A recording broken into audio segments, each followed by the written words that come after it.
BCom first year के सभी student नमस्ते। आज अपन प्रस्ताव क्या है, प्रस्ताव के बारे में, प्रस्ताव का अर्थ और उसकी विशेषता प्रकार के बारे में अपना अध्ययन करते हैं। तो प्रस्ताव क्या होता है?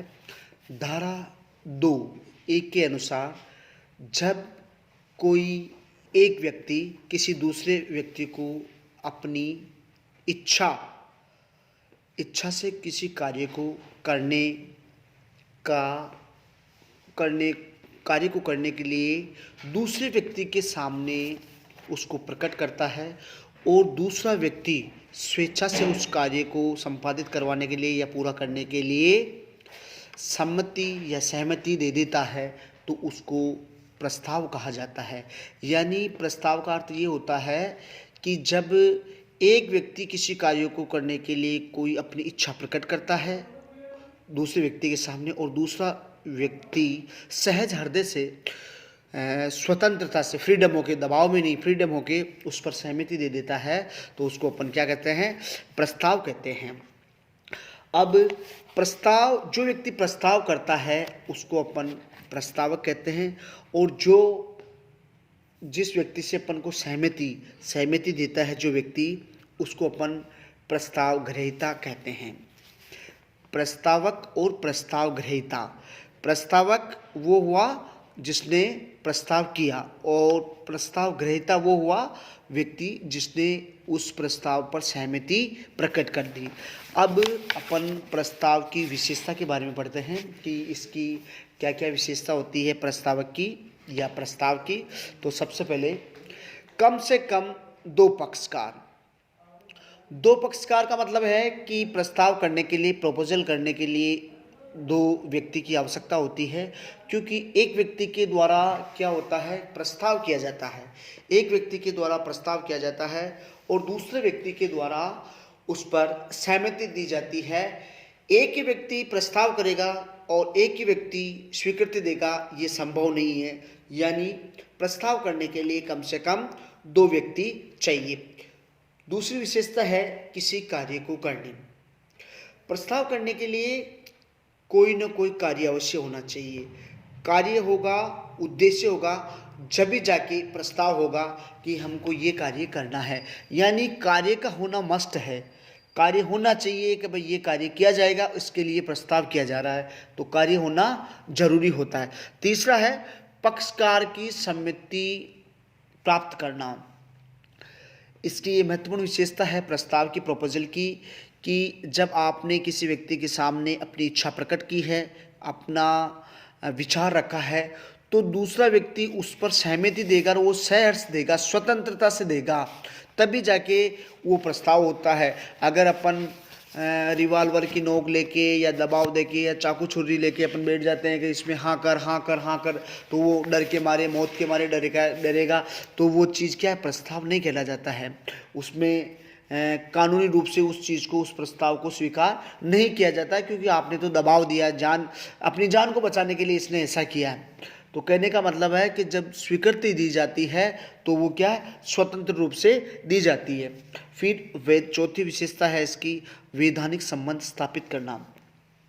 वैधानिक संबंध का मतलब यूं है कि जब दो पक्षकार होते हैं तो उसमें आपस में वैधानिक संबंध का मतलब है कि वो स्वतंत्र संबंध होने चाहिए, कि एक व्यक्ति बात कर रहा है, दूसरा उस पर सहमति दे रहा है। उसमें कोई छल कपट नहीं होना चाहिए, उत्पीड़न नहीं होना चाहिए। कानून के द्वारा वो वैध होना चाहिए प्रस्ताव। 18 वर्ष की भी उम्र होनी चाहिए, पागल दिवालिया भी नहीं होना चाहिए, शराबी भी नहीं होना चाहिए, देशद्रोही भी नहीं होना चाहिए।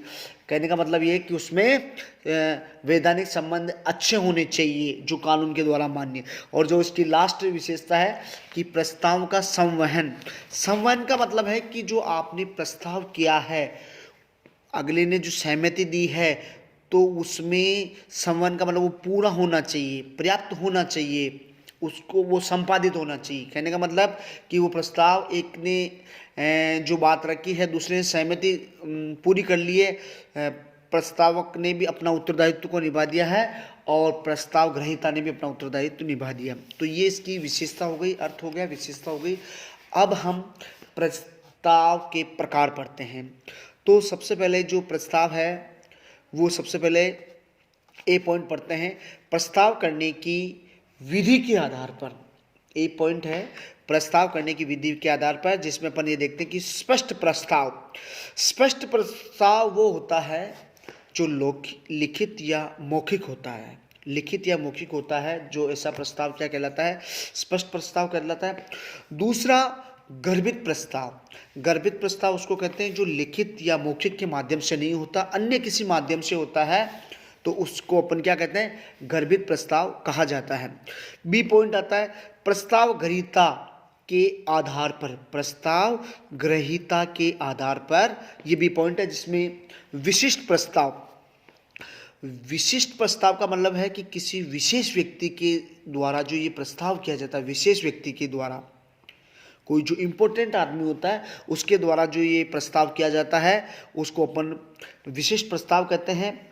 और दूसरा जो है साधारण या सामान्य प्रस्ताव, जो सामान्य जनता के वर्ग के द्वारा, सामान्य जनता के वर्ग के द्वारा जो प्रस्ताव किया जाता है उसको अपन क्या कहते हैं, साधारण प्रस्ताव कहते हैं। अब तीसरा जो आता है सी पॉइंट, उस सी पॉइंट के अंदर अपन बताते हैं प्रस्ताव की प्रकृति के आधार पर। प्रकृति के आधार पर तो उसमें प्रति प्रस्ताव। प्रति प्रस्ताव का मतलब ये होता है कि जब दो व्यक्ति होते हैं, एक दूसरे व्यक्ति को क्या किया जाता है, एक दूसरे को प्रस्ताव किया जाता है, तो एक दूसरे की जानकारी के बिना जो प्रस्ताव किया जाएगा, न तो उसको पता है न उसको पता है और प्रस्ताव हो गया, तो एक दूसरे दोनों को जानकारी नहीं है उस प्रस्ताव की, तो उसको अपन क्या कहते हैं, प्रति प्रस्ताव कहते हैं। और दूसरा आता है इसी के अंदर स्थानापन्न प्रस्ताव। स्थानापन्न प्रस्ताव का मतलब होता है कि एक व्यक्ति को क्या होती है, उसकी जानकारी होती है, और दूसरे व्यक्ति क्या करना चाहता है उसमें, मतलब ये कुछ चेंज करना चाहता है। एक व्यक्ति ने जब सम्मुख कोई बात रख दी और दूसरा व्यक्ति क्या करना चाहता है, उसमें कुछ परिवर्तन चाहता है।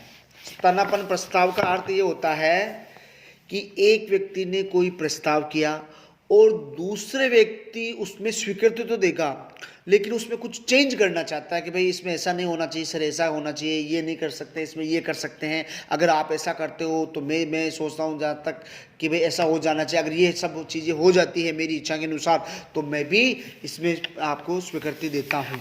तो कहने का मतलब है कि दूसरा व्यक्ति उसमें कुछ चेंज करना चाहता है, उसको क्या कहते हैं, स्थानापन्न प्रस्ताव कहते हैं। अब तीसरा जो इसमें आता है स्थायी प्रस्ताव। स्थायी प्रस्ताव ये क्या होता है, एक विशिष्ट समय अवधि के लिए होता है, 1 महीना, 6 महीने के लिए समझ लो, 1 वर्ष के लिए समझ लो, 5 वर्ष के लिए समझ लो। कहने का मतलब जो स्थायी समय अवधि के लिए जो प्रस्ताव किया जाता है वो स्थायी प्रस्ताव कहलाता है। Okay, thank you.